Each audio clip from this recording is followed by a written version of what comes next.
नमस्कार दोस्तों, मैं नीरज जहांगीर स्वागत करता हूं आपका पाठशाला क्लासेस के इस YouTube प्लेटफॉर्म पर। आज के सेशन में हम बात करने वाले हैं लैब असिस्टेंट एग्जाम के बारे में। आपके लगातार कमेंट और मैसेज आ रहे हैं कि सर अब हमें साइकोलॉजी पढ़ना चाहिए या हम छोड़ दें। दूसरा क्वेश्चन ये है कि सर ज्योग्राफी में करंट अफेयर के क्वेश्चन पूछे जाएंगे या नहीं पूछे जाएंगे। इन सभी सवालों के और भी बहुत सारे आपके क्वेश्चन है। सर करंट अफेयर पढ़ें तो कितने महीने का पढ़ें, कहाँ से पढ़ें, और साइकोलॉजी है हमें छोड़ ही दें क्या सर? बिल्कुल नहीं पढ़े तो काम चल जाएगा क्या? और यदि हमें पढ़ना है तो अब हम लास्ट टाइम में कितना हमें पढ़ना है? आज के सेशन में हम इन्हीं चीजों के बारे में डिटेल से डिस्कशन है वो करने वाले हैं और आपका हर एक सवाल है उसका जवाब आपको इस सेशन में मिल जाएगा। बस आपको लास्ट तक सेशन को देखना है। तो चलो शुरू करते हैं। यहां पर देखो बात करते हैं। पहली बात तो सर कितने क्वेश्चंस आते हैं, बहुत सारे डाउट्स है। मैं कल सारे मैसेज देख रहा था जो आपके व्हाट्सएप पर मैसेज आते हैं। मैंने आपको पहले ही बताया था कि मेरे व्हाट्सएप नंबर है 7891046470। कोई भी इशू हो, कोई भी चीज़ पूछना हो तो आप इस व्हाट्सएप नंबर पर पूछ सकते हो। तो यहाँ पर मैं कल देख रहा था आपके लगातार मैसेज थे कि सर अब बताइए हमने साइकोलॉजी बिल्कुल नहीं पढ़ी है, अब हमें पढ़ना है क्या? देखो ये डाउट शुरू कैसे हुआ, सबसे पहले ये बात करते हैं। पिछले साल का जो पेपर है ना, पिछली बार जो साइकोलॉजी का ये आपके लैब असिस्टेंट वाला पेपर हुआ था, इसमें आपके सिलेबस में साइकोलॉजी दी हुई थी लेकिन क्वेश्चन नहीं पूछा गया था। इससे पहले जो 2016 में 2018 में जो पेपर था उसके सिलेबस में साइकोलॉजी ऐड ही नहीं थी, मतलब साइकोलॉजी सिलेबस में ऐड हुई नहीं थी। उसके बाद में जो ये 22-23 वाला पेपर हुआ इसमें साइकोलॉजी ऐड की गई लेकिन क्वेश्चन नहीं पूछा गया। तो हमें ये लगा कि साहब इस बार हो सकता है इस बार भी क्वेश्चन ना पूछा जाए। लेकिन बात को समझना, यहां पर जो साइंस में है, साइंस में एक व्हाइट पेपर ले लेते हैं आपको समझाने के लिए। बात को समझना कि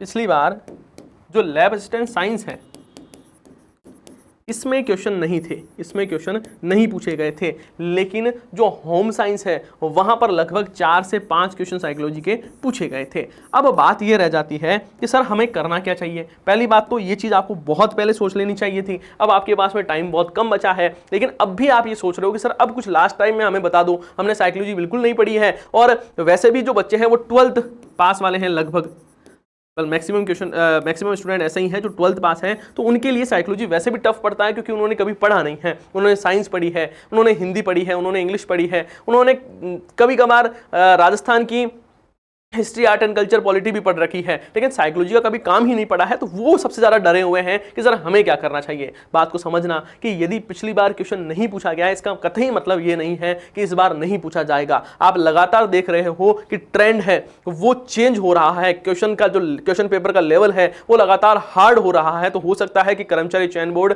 इस बार आपके साइकोलॉजी के क्वेश्चन पूछ ले, और यदि साइकोलॉजी के क्वेश्चन पूछ लिए तो आप कर नहीं पाओगे। कैसे? जैसे मान लो कि आपके क्वेश्चन पूछ लिए, मान लो आपके सिलेबस में हिंदी सिलेबस में नहीं दी हुई है और फिर भी हिंदी या इंग्लिश में से क्वेश्चन पूछ ले तो आप जैसे तैसे कर लोगे क्योंकि आपकी कभी ना कभी पड़ी हुई है। एटलीस्ट आपके लिए मैथ्स के क्वेश्चन भी पूछ ले, है ना, और आपके सिलेबस में नहीं हो तो ये तो आप जैसे तैसे कर लोगे। लेकिन मुझे ये बताओ कि यदि आपने साइकोलॉजी बिल्कुल नहीं पढ़ी है तो क्वेश्चन कैसे कर पाओगे? मान लो कि ज्योग्राफी वाले जो स्टूडेंट है जो कि ज्योग्राफी से पेपर दे रहे हैं, मान लो कि उनसे करंट अफेयर के क्वेश्चन पूछ लिए जाए तो जैसे तैसे हो सकता है कि 5 में से 2-3 क्वेश्चन आप करंट अफेयर के कर लो। लेकिन यदि साइकोलॉजी के क्वेश्चन आपने बिल्कुल नहीं पढ़े हैं तो यहां पर सारी रामलीला है वो खराब हो जाएगी। क्योंकि आपने पिछले 1 साल से आप मेहनत कर रहे हो, तैयारी कर रहे हो, बहुत सारे आपने सपने देखे हैं, आपके घर वालों ने सपने देखे हैं। और आप एक बार सोच कर देखो कि यदि 12th पास करते ही आपके पास में एक सरकारी नौकरी होगी तो आपके घर वालों को कितना गर्व होगा। आपके आसपास में रहने वाले जो आपके दोस्त है, आपके छोटे भाई है, उसके लिए आप एक रोल मॉडल जैसे रह जाओगे कि हाँ मेरा बड़ा भाई है वो लैब असिस्टेंट लगा हुआ है या मेरी बड़ी बहन है वो लैब असिस्टेंट लगी हुई है। तो ये आपके लिए आपके घर वालों के लिए बहुत एक बढ़िया जेस्चर होगा कि आपने एक अच्छी मेहनत की और 12th बाद में तुरंत आपकी सरकारी नौकरी लग गई। लेकिन यदि आपने छोटी सी भी गलती कर दी तो ये एक सपना है वो सपना ही रह जाएगा। तो इस बात का विशेष तौर पर ध्यान रखना है। सारे टॉपिक्स है वो आपको पढ़ने हैं, सिलेबस के जो भी टॉपिक्स आपने नहीं पढ़े हैं अब जो आपके पास में टाइम बचा है वो इसी का ही है कि जो टॉपिक्स आपने छोड़ दिए हैं उसको आपको पढ़ना है। तो पहली बात तो क्या कि हाँ, पिछली बार साइंस वाले जो स्टूडेंट हैं उनके लिए साइकोलॉजी नहीं आई थी लेकिन इसका मतलब ये नहीं है कि इस बार नहीं आएगी, इस बार पूछी जा सकती है। बाकी आपके सिलेबस में डिटेल सिलेबस है वो नहीं दिया हुआ है। यदि आप सिलेबस खोल के देखोगे तो आपको पता लगेगा कि वहां पर एजुकेशनल साइकोलॉजी लिखा हुआ है, डिटेल सिलेबस नहीं है, है ना। और क्वेश्चन कितने आएंगे तो लगभग मानकर चलना है अप्रोक्स 10 क्वेश्चन पूछे जा सकते हैं। 10 क्वेश्चन आपसे पूछे जा सकते हैं। पिछली बार क्वेश्चन नहीं आए थे, लेकिन होम साइंस में कुछ क्वेश्चन हैं वो पूछे गए थे, तो इस बार भी चांसेस है पूछे जा सकते हैं। एक बड़ा कंफ्यूजन ये है कि सर ज्योग्राफी में करंट अफेयर के क्वेश्चन आएंगे क्या? देखो आपके सिलेबस में भी नहीं है, पिछली बार वाला पेपर है उसमें भी नहीं आए हैं, तो आगे भी आने की संभावना कम है। भाई सिलेबस में भी नहीं है, पिछली बार भी नहीं पूछे गए थे, तो इस बार भी आपको ज्यादा टेंशन लेने की आवश्यकता नहीं है। करंट अफेयर आप छोड़ के जा सकते हो। भाई अब जैसे मान लो कल को आप कह दो कि सर इसमें संस्कृत पढ़ना है क्या, तो संस्कृत आपके सिलेबस में नहीं है, क्वेश्चन भी नहीं पूछे गए, तो संस्कृत क्यों ही पढ़ना है? करंट अफेयर आपके ज्योग्राफी में पिछली बार पूछे ही नहीं गए थे, सिलेबस में भी नहीं है, तो फिर नहीं पढ़ना है। हाँ, जिनको जो साइंस से दे रहे हैं उनको विशेष तौर पर करंट अफेयर पर फोकस करना है, क्योंकि आपने देखा कि 25 क्वेश्चन है वो कहां से पूछे गए हैं? करंट अफेयर से पूछे गए हैं। 25 क्वेश्चन बहुत बड़ी बात होती है। यदि एक एग्जाम में 25 क्वेश्चन किसी पोर्शन से आ रहे हैं तो बहुत शानदार आपको तैयारी है वो करनी होगी। और यहां पर 25 क्वेश्चन है वो ज्योग्राफी से भी क्वेश्चन पूछे गए हैं, राजस्थान इतिहास के 15 क्वेश्चन हैं, आर्ट एंड कल्चर के 13 क्वेश्चन पूछे गए हैं, वर्ल्ड जीके के मात्र 5 क्वेश्चन हैं और इंडिया जीके के 4 क्वेश्चन हैं। तो यहां पर अपना बहुत ज्यादा टाइम नहीं देना है। हाँ, पढ़ना जरूर है, जो बेसिक टॉपिक्स है, पर्वत है ना, महाद्वीप है, महासागर है ना, प्रमुख पर्वत चोटियां हैं, इनको जरूर पढ़ना है आपको, है ना। इंडिया जीके है उसमें 4 क्वेश्चन पूछे गए थे, तो बेसिक जो चीजें हैं वो आपको पढ़नी होगी, ये ध्यान रखना है। तो यहां पर राजस्थान का भूगोल और करंट अफेयर टोटल मिलाकर 50 क्वेश्चन है, तो इसको तो बहुत से पढ़ना ही है। और आपको पता होगा आपके लिए हमने ई बुक है वो लॉन्च की है। इसके लिए करंट अफेयर में देखो, करंट अफेयर में मैक्सिमम क्वेश्चन पूछे जाते हैं एग्जाम से 3-4 महीने पहले। तो अपना जनवरी, फरवरी और मार्च इस महीने की, इन तीनों महीने की एक शानदार ई बुक है वो आपके लिए लॉन्च कर दी गई है। इसमें से मैंने जनवरी महीने का करंट अफेयर आपको पढ़ा दिया है, फरवरी और मार्च महीने का करंट अफेयर भी मैं आपको जल्द ही पढ़ाने वाला हूं। ये ई बुक मिलेगी कहां पर? आपको कुछ नहीं करना, पाठशाला क्लासेस का एप्लीकेशन डाउनलोड करना है। इसकी लिंक है वो आपको डिस्क्रिप्शन में मिल जाएगी, एप्लीकेशन डाउनलोड कर लेना। उसमें ई बुक लिखा हुआ रहेगा। क्या लिखा हुआ रहेगा? ई बुक। ई बुक के सेक्शन में आप जैसे ही जाओगे ना, वहां पर सबसे ऊपर यही बुक है, बिल्कुल फ्री है, एक्सपोर्ट कर सकते हो, मतलब अपने फोन से निकालकर प्रिंट आउट निकालकर पढ़ना है तो वैसे भी पढ़ सकते हो। और बहुत शानदार कंटेंट है उसमें। ध्यान रखना, राष्ट्रीय, अंतरराष्ट्रीय और राजस्थान तीनों करंट अफेयर दिया हुआ है। आपको सिर्फ और सिर्फ राजस्थान का करंट अफेयर पढ़ना है, इस बात को ध्यान रखना है, क्योंकि आपके सिलेबस में ओनली राजस्थान का करंट अफेयर ही है। इस बात का विशेष तौर पर ध्यान रखना है आपको। लेकिन मैं कह सकता हूं कि यहां से गारंटी के साथ मैं कह रहा हूं, इस वीडियो को रिकॉर्ड कर लेना चाहे, यहां से सिंगल क्वेश्चन आपका बाहर नहीं जाएगा। इतना डेप्थ में, इतनी शानदार तरीके से हमने ये ई बुक है वो आपके लिए तैयार करवाई है। तो इस चीज का विशेष तौर पर ध्यान रखना है। अब बात आती है कि सर हमें ये बता दीजिए कि ये जो सिलेबस है हमारा, देखो सिलेबस में आपके राजस्थान का भौगोलिक, ऐतिहासिक, सांस्कृतिक, सामान्य ज्ञान है और समसामयिक मामले हैं जो आपके 25 क्वेश्चन पूछे जाएंगे। और ये मैंने बता दिया है आपको ई बुक से पढ़ना है और उसके साथ में ही आपको रिवीजन है वो करते रहना है। मैंने 3-3 महीने करके 2 बार वो पढ़ा दिया है और उसके साथ साथ में ही मैंने आपको ये मैगजीन भी कर दी है। कितने महीने का पढ़ना है? मिनिमम बता रहा हूं, मिनिमम 8 मंथ का तो पढ़ना ही पढ़ना है, ये मिनिमम है। मैक्सिमम आपको कितना पढ़ना है? तो साहब 1 साल का पढ़ लेना। मैक्सिमम 1 साल का करंट अफेयर है वो आपको पढ़ना होता है। बाकी यहां पर देख लो शैक्षणिक मनोविज्ञान है। सर अब ये बता दो कि ये हमें कहां से पढ़ना है? आप ये कह रहे हो कि छोड़कर भी नहीं जाना और हमारे पास में इतना टाइम भी नहीं है कि अब टॉपिक सारे पढ़े जाएं, तो इसके लिए क्या करना है? तो इसके लिए आपके लिए एक शानदार उपाय है वो मैं लेकर आया हूं। एक जादू है साहब, वो जादू को आपको काम में लेना है। क्या करना है? संडे कब है? संडे कब है? तो 3 मई को आपके लिए संडे है।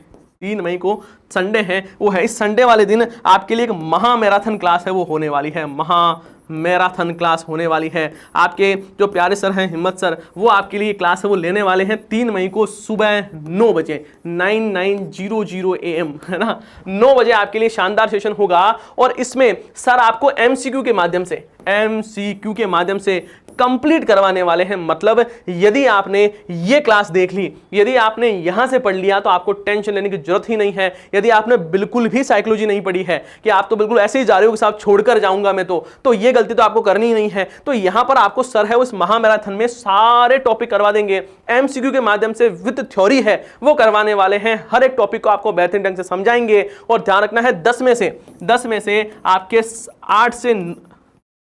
8 से 9 क्वेश्चन हैं वो यहीं से ही आने वाले हैं, वो यहीं से ही सही आएंगे। तो आपको काम इतना सा करना है, बस इस मैराथन क्लास को देखकर चले जाना, साइकोलॉजी की टेंशन है वो खत्म हो जाएगी। लेकिन छोड़कर जाने की गलती मत करना, क्योंकि पिछली बार होम साइंस में ये क्वेश्चन है वो पूछ लिए गए थे। बाकी आपको सारी चीजें पता है, ये सब्जेक्ट आपके हैं, आपने जजा के पढ़े हैं इनको, तो यहां पर तो आपको टेंशन लेने की आवश्यकता नहीं है। हमारी जिम्मेदारी थी जीके की, जो हम पूरी कर ही रहे हैं। दूसरी बात, और यहां पर आप यदि चाहते हो कि सर मैं देखना चाहता हूं कि मेरी तैयारी का लेवल क्या है, तो आप अपनी तैयारी को परख सकते हैं। इसके लिए आपको करना क्या है साहब, यहां पर आप ऑफलाइन और ऑनलाइन मोड जो आपके बेटर लगे, यदि आप उदयपुर से बांसवाड़ा, जो हमारा उदयपुर भी एक टेस्ट सेंटर है, लेकिन ये जो एग्जाम है वो कहाँ होने वाला है, ये जयपुर में ही होगा। ये विशेष तौर पर ध्यान रखना है, जयपुर में ही होने वाला है ऑफलाइन सेंटर। यदि आप जयपुर या जयपुर के आसपास में हो तो कोई बात नहीं है, 3 मई को आपके होने वाला है। यदि आप ऑनलाइन देना चाहते हो तो एप्लीकेशन से ऑनलाइन है वो दे सकते हो। ये टेस्ट करना क्या है, इसका रजिस्ट्रेशन है वो आपको ऑनलाइन कराना होगा, मात्र 11 रुपये लगेंगे। ये 11 रुपये हम ऐसे आपसे चार्ज नहीं कर रहे हैं, क्योंकि चार्ज बहुत ज़्यादा होता है। आप सोचो एक पेपर की प्रिंटिंग कॉस्ट भी इससे ज़्यादा है। ये 11 रुपये इसलिए हैं कि हमें पता रहे कि हमें कितने पेपर प्रिंट करवाने हैं। कई बार क्या होता है कि जैसे हमारा ये रहता है कि भाई बच्चे हैं वो 500 बच्चे आने वाले, एकदम से 800 बच्चे आ जाते हैं, तो वो फिर सिस्टम है वो बैठ नहीं पाता है। हमारे साथ में ऐसा हो रखा है, इसलिए हम क्या कर रहे हैं, एक मिनिमम फीस आपके लिए रखी जा रही है 11 रुपये। ये 11 रुपये से हमें एक बार पता लग जाएगा भाई जो सीरियस कैंडिडेट होगा वो 11 रुपये तो एटलीस्ट पे कर ही देगा। तो यहाँ पर हम ये चाहते हैं सीरियस स्टूडेंट है वही एग्जाम दें, बाइलिंगुअल होगा। जो स्टूडेंट ऐसे हैं जो हिंदी और इंग्लिश दोनों में पढ़ना चाह रहे हैं उनके लिए बाइलिंगुअल है, नवीन पैटर्न पर आधारित 3 मई को होने वाला है। सुबह 9 बजे से लेकर 1:30 बजे तक होगा। दोनों पेपर अलग अलग आपके लिए रखे गए हैं, बीच में आधे घंटे का आपको चाय पानी का ब्रेक है वो भी दे दिया जाएगा। तो ये सारी बातें मैंने आपको बता दी है। बाकी आपके लिए करंट अफेयर के सेशन है वो लगातार चल ही रहे हैं, तो वो कोई टेंशन है ही नहीं आपको। और दूसरी बात है, यहाँ पर शिक्षा मनोविज्ञान पढ़ें या नहीं, तो पढ़ना ही है साहब, बिल्कुल पढ़ना है, छोड़ना है तो बिल्कुल नहीं जाना है। कितने प्रश्न आएंगे तो मैंने आपको बता दिए हैं, 10 क्वेश्चन हैं वो लगभग आपसे पूछे जाने वाले हैं। तो यहाँ पर कोई भी अब भी कोई डाउट रह जाता है तो ये नंबर दिए हुए हैं, इस नंबर पर आप व्हाट्सएप मैसेज कर देना, कॉल मत करना, है ना। कॉल अटेंड है वो नहीं हो पाएगा, आप व्हाट्सएप मैसेज करना, मैं आपको सारी जानकारी देने का प्रयास है वो करूंगा। साथ ही यदि आप तमाम जो PDF वगैरह है वो लेना चाहते हो तो आपको हमारा जो टेलीग्राम चैनल है उसको ज्वाइन कर लेना है। पाठशाला क्लासेस नाम से हमारा टेलीग्राम है, लिंक डिस्क्रिप्शन में दी हुई है, तो उसको ज्वाइन कर लेना। बाकी संडे को 3 तारीख को संडे को, है ना, ये टेस्ट भी दे सकते हो आप ऑनलाइन, और वो आपको मैराथन क्लास तो जरूर देखनी ही देखनी है। आज का ये सेशन कैसा लगा है उसके बारे में जरूर बताना है। अब भी कोई डाउट रह जाता है, क्योंकि रह जाता है मुझे पता है, अब भी कोई डाउट है तो मुझे कमेंट करके बता देना, मैं कोशिश करूंगा कि आपके हर एक डाउट को दूर करूं। आप सभी का बहुत बहुत धन्यवाद। हम मिलते हैं नेक्स्ट सेशन में। जय हिंद, जय भारत।